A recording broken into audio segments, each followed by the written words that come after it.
Hey there!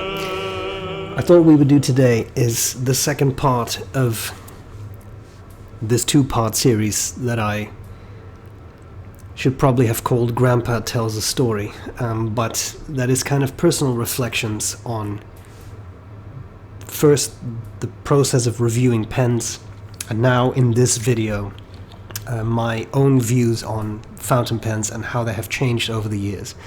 So to kind of situate that, in the Netherlands we learn how to write in school when we're 6 years old, and then we start with a pencil, and then I think the year after that, at least in my case, we got a school supplied fountain pen.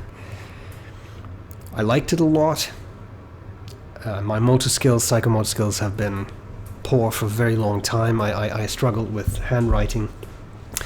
I kind of moved to roller balls and ballpoints and other kinds of things, but in high school I got more interested in fountain pens again, and then at the end of 2010 I got quite serious about fountain pens, and that's 2011 I think was the year I uploaded my first fountain pen video, January. Over the years, I have owned a lot of fountain pens, I have given away a lot of pens, I've sold a lot of pens, but how I thought what I'd focus on today is how have my views on those pens really changed.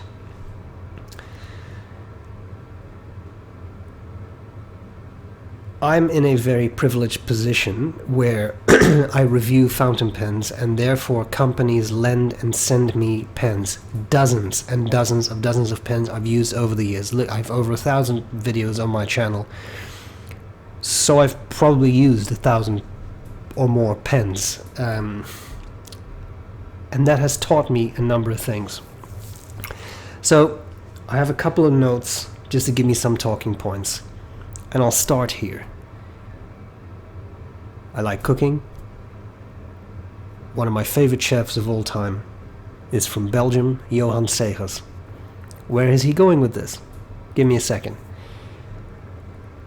I like to hear him talk. He's in his 70s now, so he has a long history of cooking, Michelin starred, etc.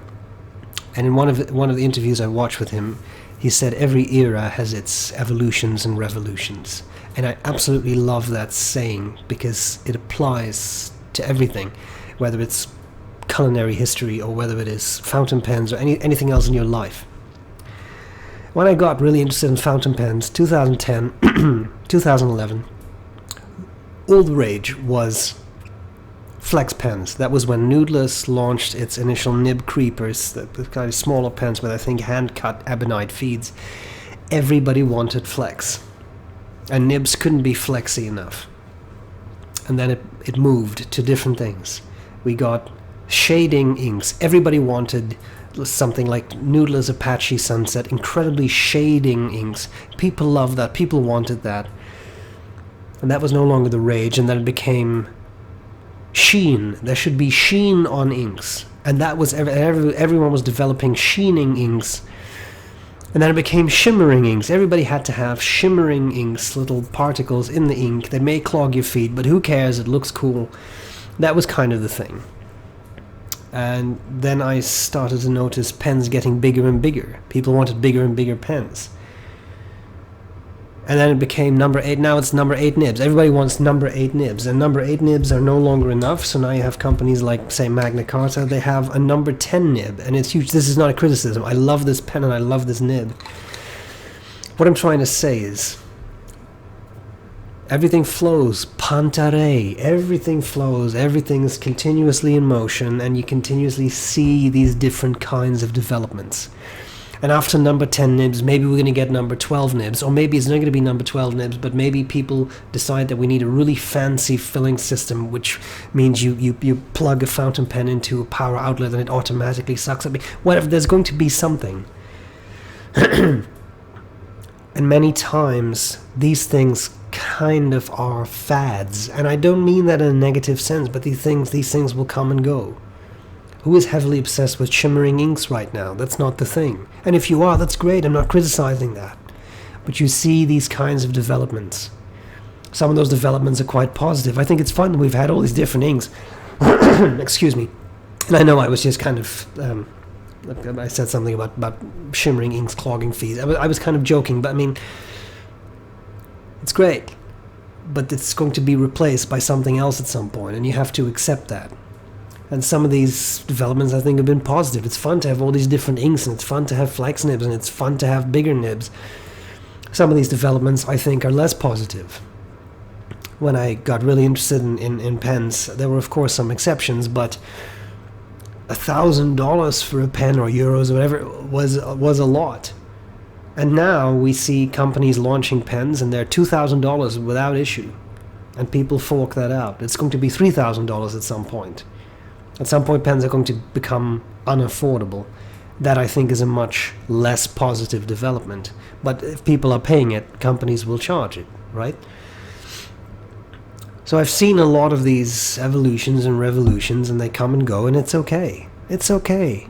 But it's part of that hobby, like it would be in any hobby. I think every kind of interest has that. So that's something I've noticed. I promised to talk about sort of personal pens, and when I look at the pens I own, I got rid of a lot that I owned, and I'm sorry, should have another sip. I'm sorry. I recorded a lot of videos yesterday, so my voice sometimes cracks up a bit after that. One of the most important things that I have learned about my personal pens that I own, and for the record, a lot of the stuff that I get sent, I don't actually get to keep, right? I have to send back. I have found, unapologetically, that I keep what works for me, that I buy what works for me. And part of the conclusion of that is what works for me may not work for others. So if I like a particular pen, that doesn't mean that someone else has to like it. But it's very important to me. So recently I reviewed this pen. Pierre Miller lent me this. It's a sobriquet, and I just love it. It's a bit smaller than what I would usually go for, but it is very, very well made. The review is up, I think, at this point. Very, very well made, and I just love this material. And I had to have it. So I asked him, how much? But it works for me.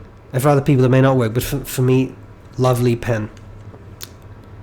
That matters. I have some pens that other people find ridiculous. My dear friend William Shakur made this for me as a sort of, let's say, homage to the Conway Stewart Great Exhibition. I've called this the Great Exposition. It's an eyedropper, as you can see. It holds, I think, something like 14 milliliters of ink. It's a very, very, very, very large pen. And some people would find that ridiculous, and some people online have certainly made fun of it, but you know what? It doesn't matter, because it works for me. And I absolutely love this pen, and so I use it. And this may sound like a very obvious thing to say, but it's not. I see a lot of people online, or at pen meets, or at pen shows, which I haven't attended for a long time, but there are pen meets, especially people who are new to the fountain pen world, who are apologetic about what they have. And they will make statements like, well, I only have a TWSBI, or I only have some Lamy Safaris. That's fine. If people make fun of you for that, they're not worth hanging out with. Get what works for you. Get what you can afford. If you can't afford an expensive pen, don't buy it. There's no point going into debt over a fountain pen, right? Get what you like. And if it turns out you've tried a $500 pen, but you didn't like it that much, Lamy Safari is your thing. You collect those. Do it. It's no problem. And nobody should look down on that. Get what works for you. If it's swirly acrylics, like that Desiderata pen I just showed you, get a swirly acrylic. Who cares? It doesn't matter. You're the one using it, so it has to work for you. And I found these days I look for very specific things, and I think this is kind of the heart of this pen, and this video, and then I'll make a couple more points. Having used the number of pens that I have used, it takes quite a lot for me to be blown away. But I can be blown away by different things. I'm not only blown away by $1,000+ pens. I sometimes get sent a pen. I'll give you this one as an example. It's not a super inexpensive pen, but I mean, as pens go, this is not the worst you can buy. Joost Appelboom lent me this. It's the new Kaweco, it's piston filled, right? So finally they made a piston filled pen. Lovely little pen. Very little to complain about. Has a nice piston filler, has an ink window. This has a double broad nib, writes very nicely. I have no issues with this. Again, I know there are cheaper pens out there, but I'm just trying to make a point. It doesn't have to be a full-figure pen to blow me away. This is well made. It's aluminum. It's robust. You can drop it off your desk. Nothing will happen to it. It's great. I love it. It's a great little pen. And I don't mean little in a sort of belittling way. It's just a small, physically small pen. I love it. I've been sent pens by other companies. Some of them are quite inexpensive that I ended up really enjoying. Scrivener, for example, makes really nice pens. Simple pens, metal pens. I really enjoy using them. So I have fun with that. And what I look for now is pens that somehow stand out to me. They have to be great writers. If they don't write properly, I won't consider getting them. If they have a fun filling system, that's great. Recently, very fortunately, someone sent me this pen. They ended up with 2 and they only wanted 1. It's a Cusado. This is a more expensive pen. Relatively speaking, not as expensive as some pens are, but it's not a cheap pen. This is a fairly expensive pen. Lovely pen. I absolutely love writing with it. Cool filling system. I love the titanium. I love everything about it. Fantastic pen. Clearly, very fortunate someone would send me that. But the point I'm trying to make is that is what I'm looking for. Does it put a smile on my face? It sounds a bit lame, but it can happen in different ways. It can be because of a very cool filling system. It can be because of an incredible nib. It can be because of a really nice material. Here's another pen. Was lent to me for review, but I ended up buying it. Edison Collier Grande. This material to me is just stellar. I love this so much. It's beautiful. In addition to that, number 8 nib, great size, fun filling system. I love this pen. So I told Brian, how much? Happens. So that to me is very important, and it's been an important development to me. No longer do I have pens because I feel I should have them. I'll give you an example. Montblanc 149, Pelikan M1000, 2 great pens. They're wonderful pens. I don't own either. Why not? I don't have the need. There is no... The 149, it's, to me, boring. I'm not criticizing it. If you have 149, great, lovely pen. I don't need one. The M1000, great pen. But unless they make a really cool material, I don't need one. And that's on me, not on the pen. It's just a pen that doesn't do much for me. Now, there was a time I did own them. And I owned them because I felt I should own them, because that's the kind of pen that people own when they like fountain pens. But that to me is the wrong reasoning. They ended up not putting a smile on my face, so they're gone. They were sold. I hope I'm conveying that point clearly. It's a personal matter. It's, again, not a reflection on those pens. But some things work for you and others don't. Nakaya doesn't work for me. They're typically small pens, which I'm usually not a big fan of. And I just don't like them very much. The dorsal fin with that weird sort of bulbous thing on it, I just don't like it. I'm not saying they're bad pens. They're great pens, very well made. The Urushi is lovely. But they're not for me. And therefore, I do not have a Nakaya. Now, Nakaya is a little difficult because I found in the past that when you say negative things about Nakaya, you run a serious risk of threats because people feel very, very strongly about Nakaya. And I don't know why, but they do. I do like me some Urushi. Here's Urushi. Made by a smaller pen company. So it's a Ranga body, made in India. And the Urushi is from Tamanuri Studios. I put my weird blue nib on it, but lovely pen. I will take this because it's bigger and it's more comfortable to me. So I prefer this to a Nakaya. I'm just saying that too. ruffle some feathers, because some people would really hate that statement. I don't care. If you love Nikaya, get all the Nikayas you want, but I won't. That's what I'm trying to say. This ties into my next point, which I've already kind of covered, so I'll be brief. Have no fear of missing out. I see this a lot in pen users, but don't have it. You don't have to own a 149 to be a fountain pen lover. It's not necessary. And if you love your 149, fantastic. People get very upset when you say something negative, and I don't think I'm typically particularly negative, but when you say something about a pen they love, get very upset. Anyway, don't have that fear of missing out, because it's going to be okay. If you can't get the one Lamy Safari or All-Star that's being released and it's limited edition and you can't get it, it's fine, because next year there's going to be another one, isn't there? So it doesn't matter. And if you're a collector and you want to collect them, I get that it might be a little different, but as especially a new pen user, again, there's the revolutions and evolutions, and you can be swept up in that. Everybody's talking about this one new TWSBI or whatever, I should get that. No, you don't. You really don't. You really don't have to get that. You can if you want to, and if you can afford it, but if you can't, it's fine. And that's something that I have learned.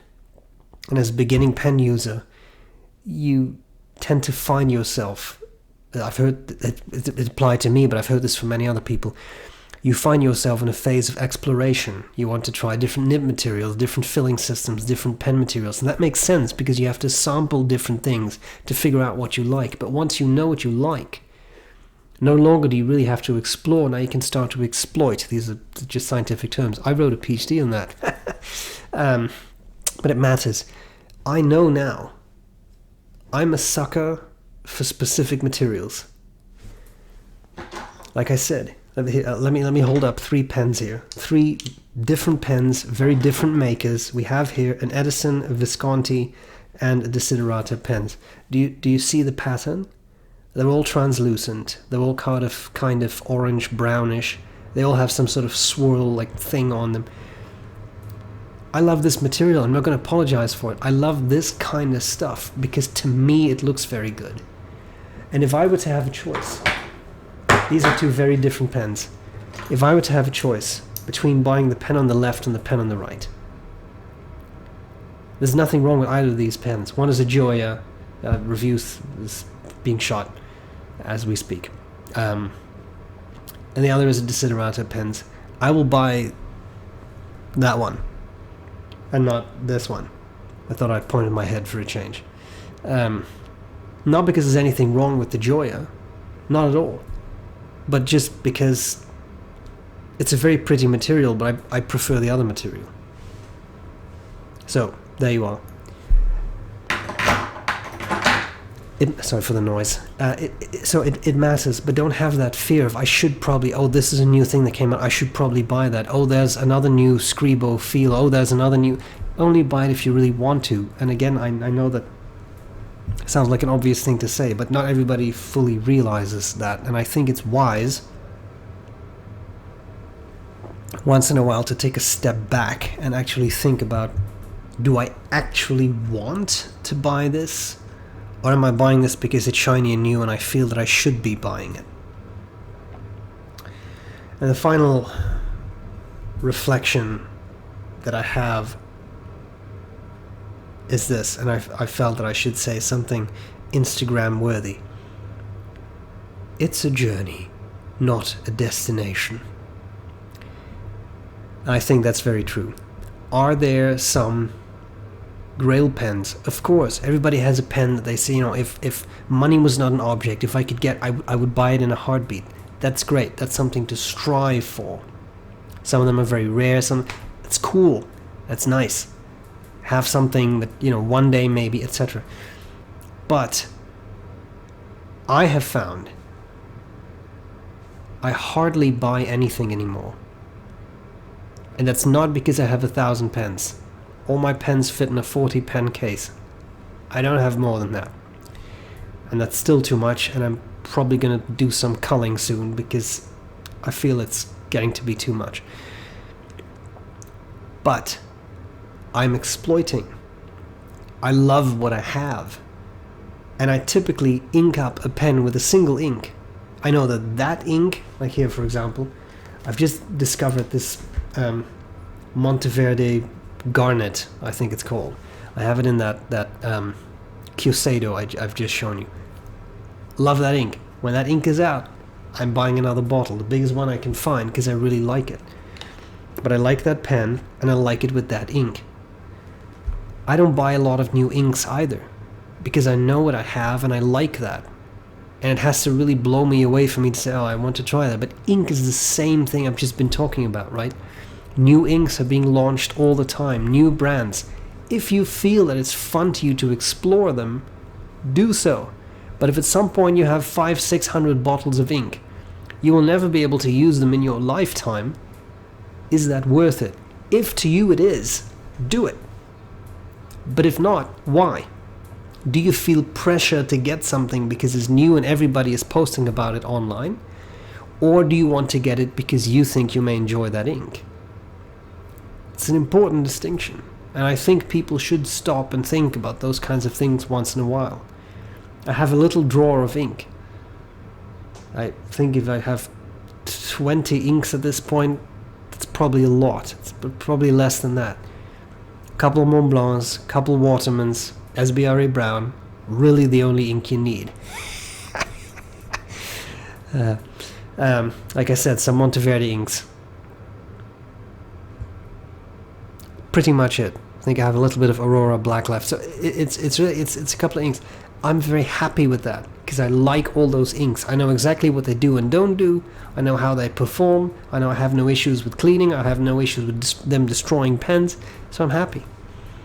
So once again, be selective. And that to me is the biggest lesson, and that's how I will conclude this video. Be selective in what you do and be deliberate. Do you really want to do this? Or are you doing this because you think you probably should because people online give you the impression that you should? It's very easy for a reviewer, I can tell you from experience, to praise something, to make you feel like you want that pen. Take a nice flex nib. It's very easy for someone like Aidan Bernal, great guy, to make it look fantastic because he has outstanding handwriting, because he has great command over flex nibs. And this is in no way a dig at him. I absolutely love every single thing he does. But if you see that, you may want that pen because he has the skill to make it look good. But then if you get it, you've never practiced flex writing, it may not do anything for you. And again, it's not a criticism of him. It's in praise of his skills. And every person online can do that. They can make something look very, very good. They can make something look like something that you want to own.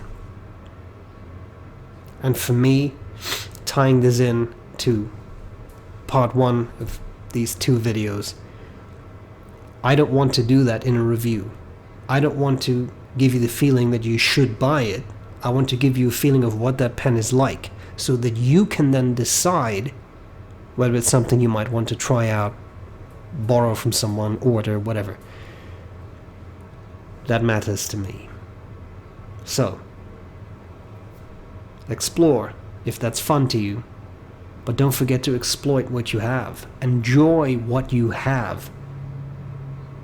Because the exploration is a short rush.